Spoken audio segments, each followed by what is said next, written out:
After a devastating loss that shook the fans, questions swirl about the team's true identity. The offense faltered, the defense cracked, and what seemed promising at first quickly turned into growing concern. But just as quickly as things fell apart, a new opportunity arose, a weakened opponent, home court advantage, and a locker room eager to prove the doubters wrong. Will this be the game that changes the course of the season? Let's break it down.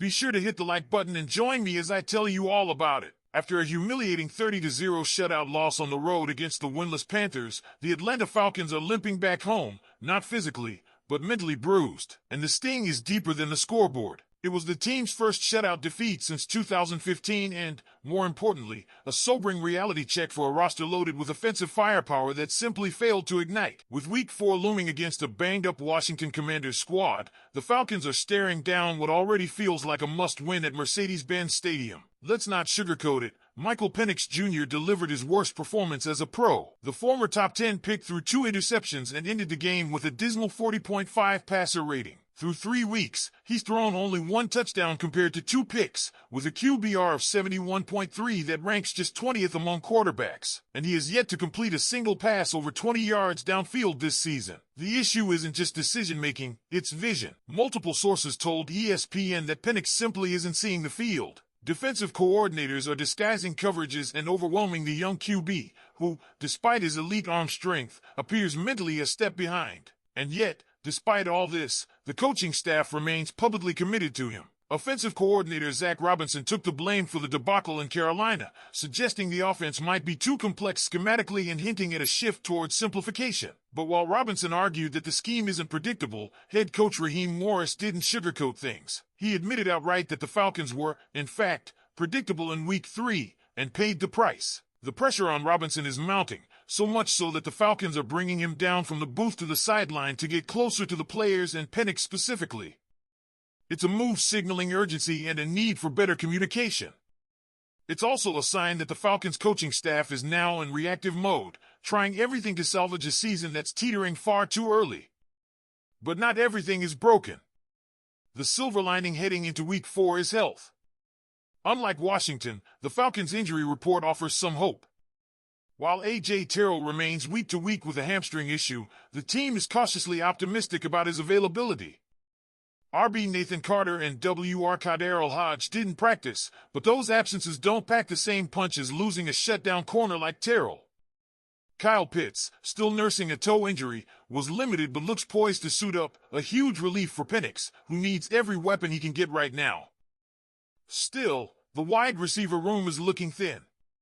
Jamal Agnew and Casey Washington were limited, and with Hodge ineffective and the team having moved on from wide receivers coach Ike Hilliard, all eyes are now on David Sills V, who's rapidly ascending the depth chart.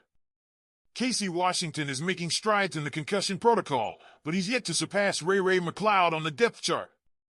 The passing game desperately needs a spark, and whether it comes from Pitts, London, or Sills, someone has to step up.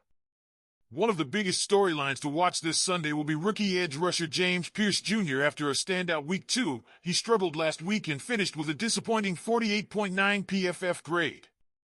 He's been dealing with a groin injury, but a matchup against the Commanders' struggling left tackle Josh Connolly Jr. could be just what he needs to bounce back.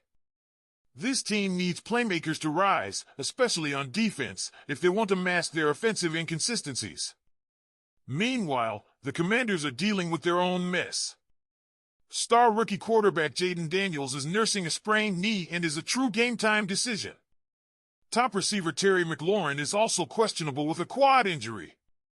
Washington could be without its 2 biggest offensive weapons, setting the stage for a potential get-right game for Atlanta. But after last Sunday, nothing can be taken for granted. And let's talk about the elephant in the room, the Falcons' refusal to fully commit to Bijan Robinson.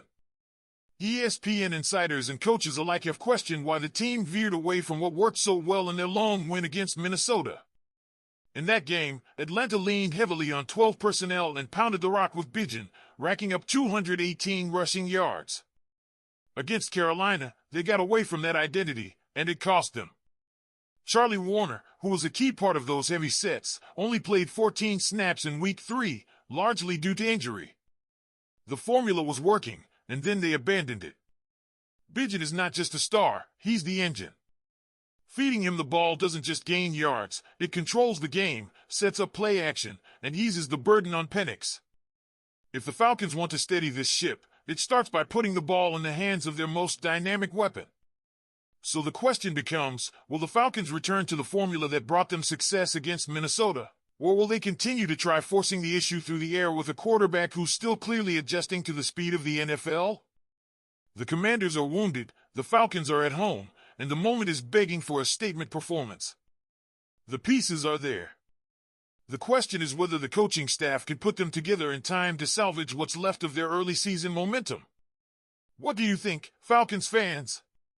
Is the offensive identity crisis something they can fix this week, or are we in for another long Sunday? One major shift we can expect this Sunday is a deliberate slowdown in tempo. After being exposed by Carolina's defense, Atlanta is likely to lean into longer, grinding drives, running the ball, working in short throws, and keeping the defense honest with occasional play action. This kind of approach is tailored not just to Bijan Robinson's strengths, but also to Michael Penix Jr.'s development. The less pressure he faces to make big plays on every down, the more comfortable and decisive he can be. The OC's move to the sideline is no small thing either. It's a change designed to reduce communication delays, something that reportedly plagued Atlanta last week. Penix sometimes looked like he was waiting on plays that were taking too long to get in. That kind of hesitation kills rhythm. Having Zach Robinson physically close could provide real-time adjustments, face-to-face confidence boosts, and immediate feedback, something this offense sorely needs right now. Defensively, with the Commanders' top weapons in doubt, this is a perfect setup for Atlanta's pass rush to shine. James Pierce Jr., despite last week's dip, has shown glimpses of star potential. Facing a weakened O-line and possibly a backup quarterback, this is the kind of matchup where Atlanta's defense could swing the game. And if Terrell is able to return, that only tightens things up in the secondary. All this points to a team that's on the brink, not of collapse, but of clarity. This isn't just a bounce-back game. It's a game where Atlanta can rediscover what works, recommit to its strengths, and finally give fans a complete performance. The offensive line must protect better. The play calling must be sharper. And Penix has to trust what he sees. Because one more performance like last week's, and the conversations around his readiness are going to get louder. But if they can get Bijan rolling, keep the defense fresh, and put Penix in manageable situations, this could be the turning point. The chance to go 2-2 heading into the bye week, with a clearer offensive identity and some momentum, is right in front of them. Falcons fans, are you confident that the team can execute this more balanced, simplified game plan and get back on track? Write your opinion in the comments. Don't forget to click the like button and subscribe to the channel to always stay well informed. Go Falcons!